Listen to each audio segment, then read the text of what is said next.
All right, everybody, welcome back. This is Lecture 19, Part 2. We'll be talking about PC gaming in the 128-bit era, so again, 1999 to 2005, roughly. So PC technology is going to continue to improve. That's generally the practice with PCs. There's always a new graphics card, a new sound card, a new physics engine. So the technology constantly improves. That's why PC gaming is sort of a very expensive part of the gaming hobby. Sometimes, if you always want to be on the cutting edge, you're always replacing gear with a fair amount of frequency. Online gaming becomes commonplace in this era. MMORPGs, first-person shooters, RTS games, all of that stuff is now sort of standard on PC by the mid 2000s. The increased availability of broadband is basically going to start as from the 2000 through 2010 period happens. You're going to see broadband availability kind of mushroom throughout the US. And as that happens, companies are going to take advantage of that. In particular, digital distribution in gaming will start taking off with Steam from Valve Software, the makers of the original Half-Life game. And along with digital distribution, we'll also get what's called digital rights management, or as it's more commonly referred to, DRM, which is a way for those companies to try to protect their intellectual property and combat piracy. Interestingly enough, in this era, PC gaming market is much smaller than the console gaming market. Um, Simply because of the sheer success of the PS2 and the success of the Xbox and GameCube. Gaming, while very popular on PC, again, is not what everyone has a PC for. A lot of people have it for productivity or for work or for school, and gaming is a bonus.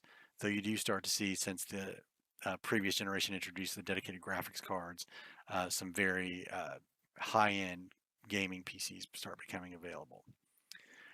This era is also very much dominated by several franchises: Warcraft, World of Warcraft for sure, The Sims, Half-Life 2.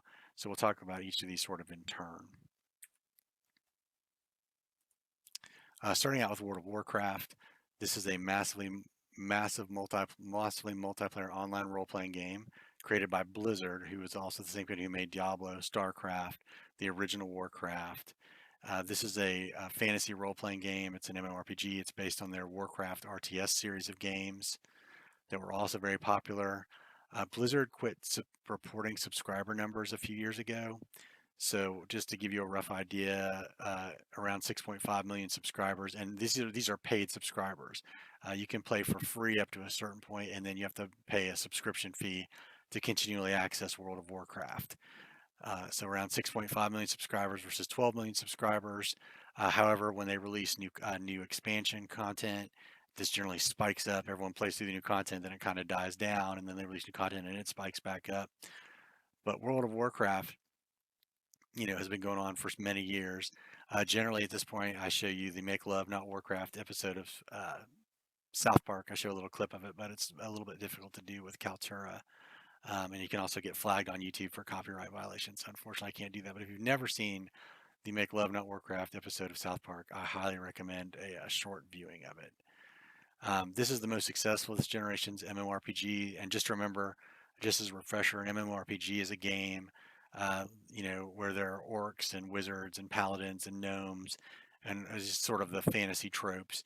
But everyone you meet in the game, most of those people are actual real people playing their characters.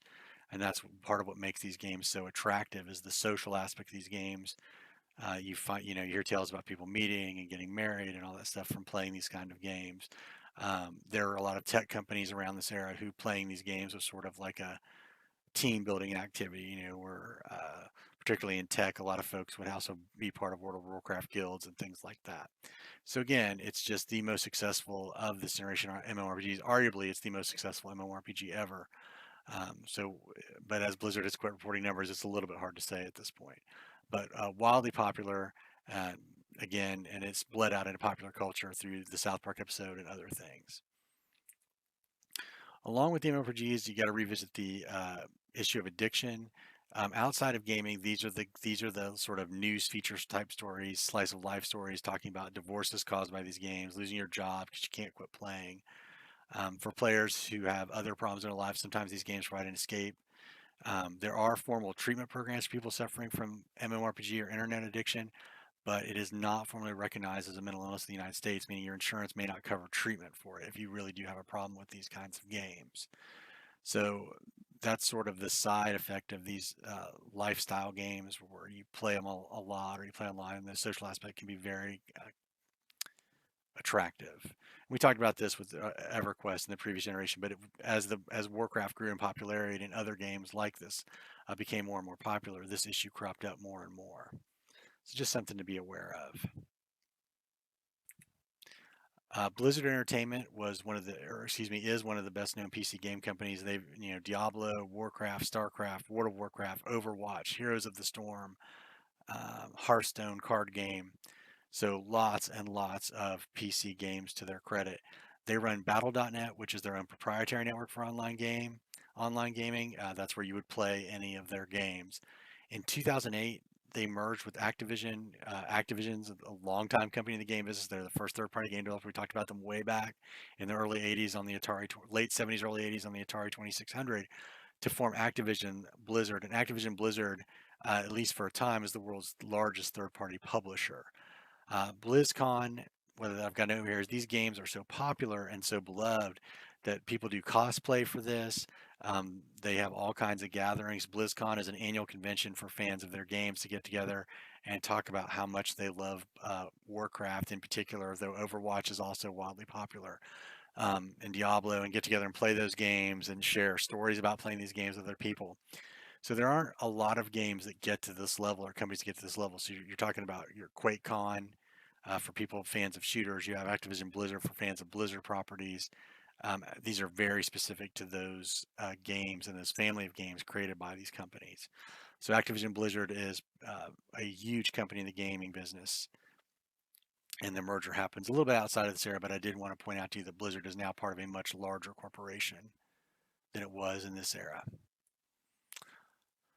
Let's talk about The Sims. It's one of the best-selling game franchises of all time. It was designed by Will Wright. It comes out in 2000. It is, as we've often said before, not necessarily a quote-unquote game. It doesn't have a win condition.